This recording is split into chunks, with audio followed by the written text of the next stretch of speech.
చిరంజీవి గారితో మీరు అసలు ఏ కైండ్ ఆఫ్ సినిమా చేద్దాం అనుకున్నారు, ఏ సినిమా చేయాల్సి వచ్చింది, దానిలో మార్పులు చేర్పులు ఏమైనా ఉన్నాయి, కేవలం ఇదే కథ అనుకున్నారా చిరంజీవి గారితో? ఆయనతో ఏ కథ అయితే అనుకున్నా ఆ కథే చేస్తున్నారండి. అంతేనా? మళ్ళీ కథ మార్పులు గట్ట ఏం జరగలే, ఒకటే లైన్ అనుకున్నారు, ఆ లైన్తోనే చేస్తున్నారు, అంతేనా? అసలు ఈ సినిమాలో చిరంజీవి గారిని మీరు ఏ విధంగా చూపించబోతున్నారు అన్న దాని మీద ఇప్పుడు ప్రజెంట్ ఉత్కంఠ అంతా మొత్తం అల్లుకుని ఉంది, దాని చుట్టూరా ఆవరించింది. మీరు ఏ రకంగా ప్రజెంట్ చేస్తున్నారండి అని అడిగితే ఆ ప్రశ్నకి మీ సమాధానం ఏంటి? ఫ్యాన్స్ అందరూ హ్యాపీగా ఫీల్ అయ్యేలాగా ఆయన ప్రజెంట్ చేస్తాను సార్. అంతే ఆన్సర్. అంతేనా? అంతే.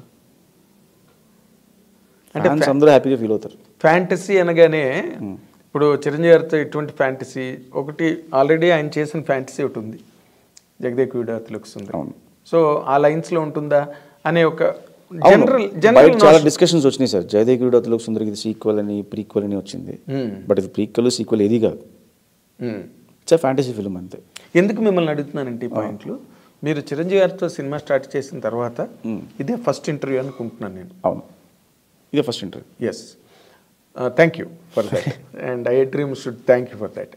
అయితే ఈ సినిమాకి సంబంధించి అశ్విని దత్ గారు కూడా ఒక నోటీస్ లాంటిది ఇవ్వడం, అవును, జగదేకుడు అతిలోక సుందరిలో ఏ పార్ట్ వాడడానికి వీల్లేదు అని చెప్పి ఆయన ఒకటి ఇచ్చారు. అవును, అసలు ఆ మూమెంట్ని మీరు ఎట్లాగా ఫీల్ అయ్యారు, ఫేస్ చేశారండి? అంటే సార్ వాళ్ళు ఎందుకు ఇచ్చారో నాకు తెలీదు. బయట ఏమైందంటే ఇప్పుడు చిరంజీవి గారితో ఫ్యాంటసీ సినిమా అనగానే అందరూ జగదేక వీరుడు సుందరి కనెక్ట్ చేస్తారు. అవును. బాలయ్య గారితో ఫ్యాంటసీ అనగానే భైరవదీపాన్ని కనెక్ట్ చేస్తారు. భైరవదీపం, ఆదిత్య 369 డెఫినెట్గా. ఎందుకంటే వాళ్ళు చేసిన బ్యాక్ సినిమాల్ని గుర్తు చేసి ఇలా ఉండబోతుంది అని చెప్పి, ఇలాంటి ట్రై చేస్తున్నారని చెప్పి, ఇలా ఉంటుందా అని చెప్పి రకరకాల క్వశ్చన్స్ మీడియా సైడ్ నుంచి రేజ్ అవుతాయి. ఓ టైంకి వెళ్ళేలాగా ఏమవుతుంటే అదే నిజమేమో అని నమ్మేంత రేంజ్ తీసుకెళ్తాయి మీడియా. అవును, అలా జరిగింది తప్పితే దీనికి ఒక పేరు కూడా పెట్టారు, ముల్లోకి వీరుడు. ముల్లోకి వీరుడు ఒక టైటిల్ కూడా పెట్టి అది కూడా రన్ చేశారు కొన్ని రోజులు. వెబ్సైట్స్ క్యారీ చేసినాయి, న్యూస్ ఛానల్స్లో వచ్చినాయి, ఆర్టికల్స్ వచ్చాయి. నాకు కూడా తెలియదు టైటిల్ ఏంటి అప్పుడు. మీరు కూడా అనుకోలేదు? ఇంకా లేదు. సో అలాగా తప్పితే కదా. ముల్లోకి వీరుడు అని అనౌన్స్ అయినప్పుడు మీకు ఎలాగ అనిపించింది? నవ్వుకున్నాను సార్, బాగుంది, ఐడియా ఏదో బాగుంది. అంటే జగదేక వీరుడికి ప్యారలల్గా ముల్లోకి వీరుడు కథ రాశారు. ముల్లోకాలు తిరుగుతాడు, 12 మంది హీరోయిన్లు ఉంటారు, రాశారు. కథ కూడా రాశారు. ఓ, అసలు మీ కథ కూడా సపోర్ట్ ఇచ్చారు. బట్ బాగుంటాయి సార్ అలాంటి. అదే అంటున్నా, మీరు వాడుకోలేదు మరి వాళ్ళు ఇచ్చిన కథని, మీ సొంత కథతో చేస్తున్నారు, అంతేనా? అంతే. ఇప్పుడు నార్మల్గా ఎవరికైనా ఒక యంగ్ డైరెక్టరు మీలాంటి వాళ్ళు అంత మేజర్ మెగాస్టార్తో సినిమా చేసేటప్పుడు 100% అసలు ఇతను ఎలా చేస్తాడు ఈ ప్రాజెక్టు, అతనితో ఆయన మీద హై ఎక్స్పెక్టేషన్స్ ఉంటాయి. పైగా ఆయనకున్న రీచ్ వల్ల ఎక్కువ డౌట్లు వస్తాయి జనరల్గా, ఇతను ఎలా చేస్తాడు. ఎక్స్పెక్టేషన్స్ అన్నా కానీ రెస్పాన్సిబిలిటీ ఎక్కువ ఉంటుంది సార్. ఎందుకంటే అంత పెద్ద స్టార్ వన్ ఫిల్మ్ చేసిన డైరెక్టర్ని నమ్మి కథ ఇచ్చారు, ఓకే చెప్పారు అంటే అది మనకి చాలా రెస్పాన్సిబిలిటీ పెంచుద్ది. అవును. At the same time pressure కూడా ఉంటుంది. ఎందుకంటే ఈయన నమ్మినప్పుడు ఈయన ఎలా చూపించాలి, సో ఏ వేలో వెళ్ళాలి, ఇలాంటి రకరకాల డౌట్స్ ఉంటాయి. సో అవన్నీ క్లియర్ చేసుకుంటూ వెళ్ళడానికి నాకు చిరంజీవి గారు బాగా సపోర్ట్ చేశారు. ఓకే, ఆయన నాకు ఫ్రీడమ్ ఇచ్చారు. యాక్చువల్లీ నేను అనుకున్నది ఏదైనా సరే ధైర్యంగా చెప్పగలను ఆయనకి, ఆయన ఇచ్చిన ఫ్రీడమ్ వల్ల. సార్ నేను అనుకుంటున్నాను ఇలా వెళ్దామా అని చెప్పి, ఆయన నచ్చితే ఇమీడియట్గా గో హెడ్ అంటారు, లేదంటే ఆలోచించి ఒకసారి అంటారు, అంతే. అంతేనా? అంటే కథలోని ఆయనకి చెప్పిన తర్వాత అది షూటింగ్ వరకు వెళ్ళే మధ్యలో ఎక్కువ మార్పులు చేర్పులు జరిగినాయా? ఏం లేదండి, నేను డే వన్ ఏం చెప్పానో అదే ఉంది. అంతేనా? ఓకే.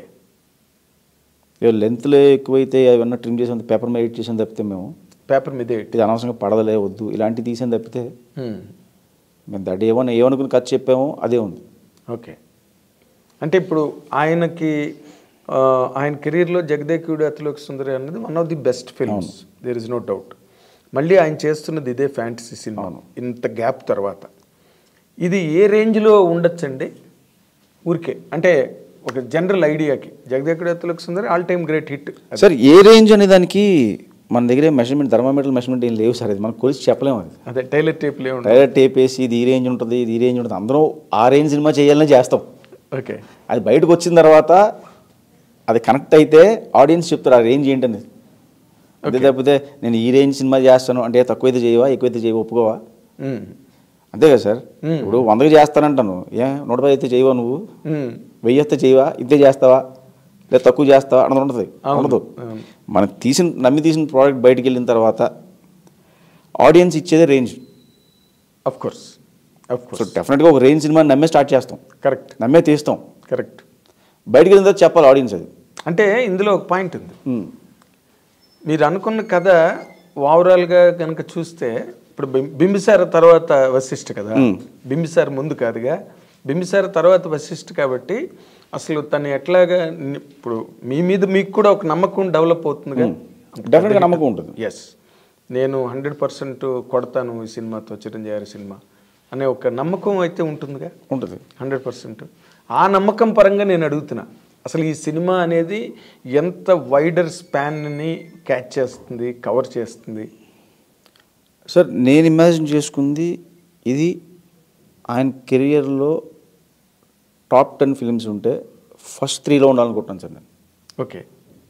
ఇప్పటికి జదిగుడు అతను ఎలా చెప్పుకుంటామో ఈ సినిమా తర్వాత ఈ సినిమా కూడా చెప్పుకోవాలి. అలా చెప్పుకుంటారా, చెప్పుకోవాలా? చెప్పుకోవాలి, చెప్పుకుంటారు కూడా. అది అనేది ఇప్పుడు చెప్పుకోవాలకి చెప్పుకుంటారికి, చెప్పుకోవాలి చెప్పుకుంటారు కూడా. రైట్. అది this is a correct statement. ఎందుకంటే ఇప్పుడు మీ కథ నమ్మి ఒక చిరంజీవి గారు లాంటి అతిపెద్ద స్టార్, చాలా పెద్ద క్యాన్వాస్ చేసే సినిమా సార్. అవునా? అవుట్ ఆఫ్ బాక్స్లో బడ్జెట్స్ కానీ సెటప్స్ కానీ ఇవన్నీ కూడా. సో డెఫినెట్గా పెద్ద రేంజ్లో ఉంటుంది. అవునా? సెట్ వర్క్స్ ఎక్కువ అండి దీనికి.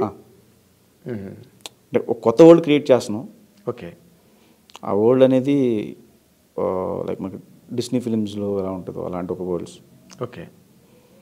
ఆడియన్స్ డెఫినెట్గా థ్రిల్ ఇస్తుంది అది. అది వేరే వరల్డ్లోకి వెళ్ళినట్టు. అవును, అవును. బడ్జెట్స్ కూడా ఆ రేంజ్లోనే పేరుతాయి. డెఫినెట్గా మరి వేరే వరల్డ్కి వెళ్ళినప్పుడు బడ్జెట్ అవుతుంది కదండి. కదా.